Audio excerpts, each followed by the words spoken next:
The women and men of the League of Women Voters in Kansas are proud to bring you this information about voter registration. We want you to take a stand, get informed, and help those around you become registered voters. Let's take a look at how these students register to vote online. We will return to the presidential debate after these important messages. Wow, I can't believe the candidate just said that. Our tuition could go through the roof.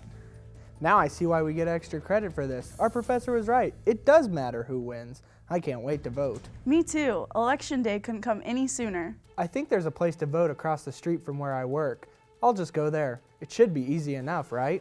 Actually, no. You can't just waltz in and vote. You have to register 3 weeks before an election, and you have to vote at your polling place.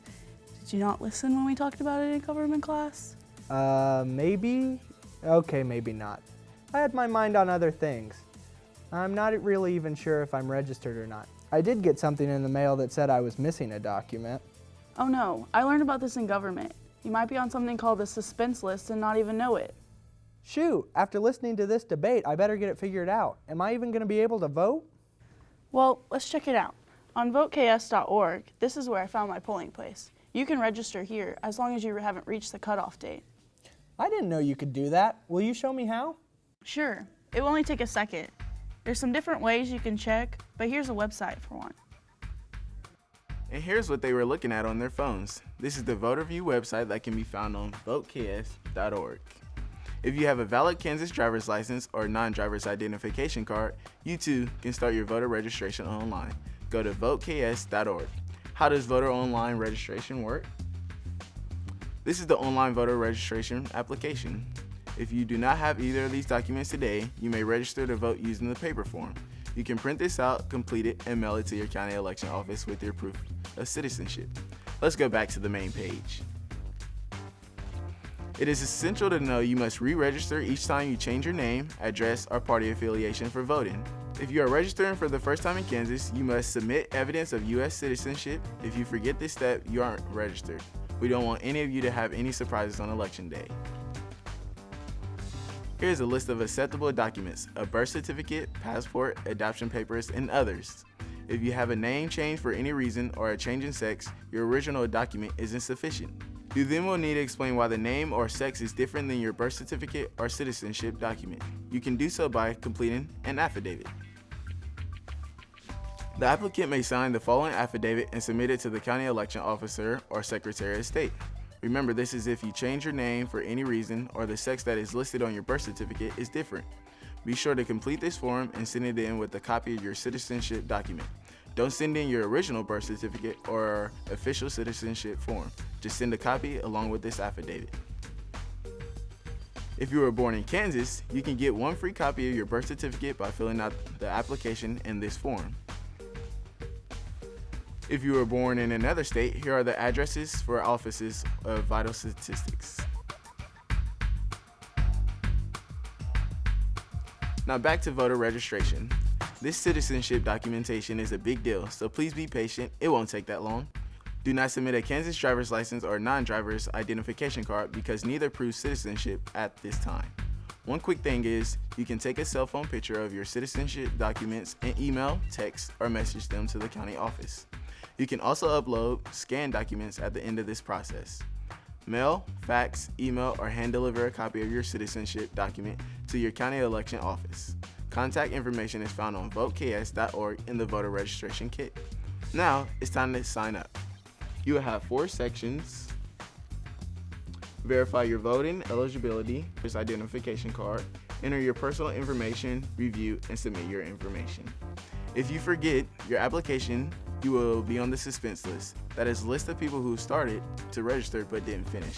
The Secretary of State is authorized to clear this list after 90 days. Then you'll have to start all over. But if you are successful, get some time for processing, then you will hear from your county election officer that you are registered and where you need to vote.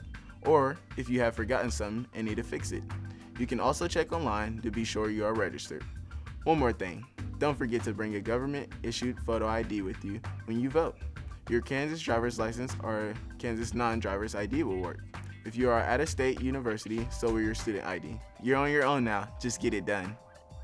So it looks like all I have to do is fill out my online application and turn in my proof of citizenship. Yeah, but make sure you do it right away. Perfect, sounds like I'm good to go. Now that you are familiar with how to register to vote online, let's take a look at how to register in person. How are y'all doing? Would you like to get registered to vote? I think so. I might be registered already. And I'm from California. I don't know yet, but I have lots of questions. We can definitely check if you are or not. Do you have your phone available? So I just use my phone? If you just want to go to the Secretary of State's website, www.votekas.org, and just type in your personal information on there. It says that my information can't be found in the database. That means you're not registered to vote yet, but I can definitely help you out with that. Awesome. So since you aren't registered to vote, we have the application actually right here if you just want to do it now. But I'm not sure if I should register for here or at home. One thing to think about before filling this out is where you want to be registered to vote at. So it's if you want to be registered here in Topeka or if you want to be registered back home. One thing to think about is like how long you plan on being here at your address in Topeka, whether you care about your issues back home or the issues locally here in Topeka. Well, I plan to stay in my apartment, unless my roommates kick me out, and I should be here over the summer. And I only have one more year, then I'm moving back home. I'm not sure which to pick. If you go the route to register back home, you can fill out what's called an absentee ballot. So if you do that, then you can just do it by mail. You just have to apply for that ahead of time. Well, I never planned that far ahead. Looks like it's best for me to just register here and get to know the Vince. And I better figure out how to register and get an absentee ballot for California. Oh, here it is. California Secretary of State voting options for college students. My primaries are in June. I have to be registered by May 23rd. I'll do it now. If you want to come up, I can walk you through this application. So let's start at the top. So are you a citizen of the United States of America? Yes. Then will you be 18 years old on or before Election Day? Mm-hmm. And then just fill out the information? Yeah, if you just want to fill out your personal information down there. And what does the junior, senior, third mean? It just means if like your mom would have the same name as you. Okay. And what about the residential address? So what does that mean? Yeah, that means the address that you plan on registering at. So what if the mailing address is just the same? If it's the same as your residential address, don't worry about filling that part out. Okay. And the date residence established, what does that mean? That just means just give like them a rough estimate at the time that you moved into your apartment. Okay, is just a month and a date okay? Yeah, that's perfect. What's a naturalization number? I don't think I have one. And you were born in the United States? Mm-hmm. Yeah, then you don't have to worry about that section either. Okay. Driver's license number or last four social security. I don't have it on me and I'm really bad at remembering numbers. What should I do? Then you can just totally put none. Party affiliation. Do I have to be affiliated with a party? Not at all. One thing I would tell you though before you check the box is that if you plan to vote in the primaries, you do have to be affiliated. Okay. But that choice is totally up to you. Okay. So I don't have to be affiliated with a party to register, right? That's totally fine. And one thing also that, if you do plan to switch to be affiliated, you can switch to unaffiliated 30 days after the election. And what about the previous name part? What does that mean? Have you been registered before? No. Then you don't have to worry about that section either. Okay. I swear or affirm that I am a citizen of the United States and a Kansas resident, that I will be 18 years old before the next election, that if convicted of a felony, I have my civil rights restored, that I've abandoned my former residence and or other name, and that I have told the truth on this application. So I just sign? Yeah, if you just want to sign and put today's date.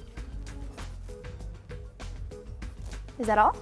Not quite yet. One more thing you have to do is provide your proof of citizenship. So most commonly, that's either like the passport, or if you have one, or your birth certificate. Yeah, my dad told me about that. He sent me a copy. So what do I have to do with this? Yeah, that's perfect. Well, so since you have your copy of your voter registration application and a copy of your birth certificate, if you just want to go ahead and turn that in.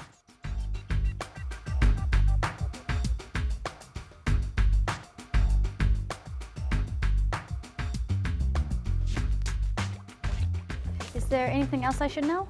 Yeah, so in a couple of weeks, you'll get confirmation that you did indeed register to vote, and it'll have your polling place on there. And also, when you do vote, make sure you have a state-issued photo ID. Would a student ID work too? Yeah, just as long as you go to a public university. Alrighty. Is there anything else I need to know? No, that's all I have for you. Congratulations on registering to vote. Thank you. Finally, if you can't find proof of citizenship in any way, you can always register with the federal form or national mail voter registration form. You can do that without your proof of citizenship. The only problem is your vote only counts for national positions like the U.S. President, Senator, and Representative. You can find it at the Election Assistance Commission Project or at eac.gov. Thank you for watching this video. We hope that this will be something that you can share with others. The League of Women Voters, a nonpartisan political organization, encourages informed and active participation in government, works to increase understanding of major public policy issues, and influences public policy through education and advocacy. The women and men of the League of Women Voters in Kansas are proud to bring you this information about voter registration. If you have any further questions, please contact your local League of Women Voters or the offices of the Kansas Secretary of State. We want you to take a stand, get informed, and help those around you become registered voters. Take the next step and vote, because like it has been said, democracy is not a spectator sport.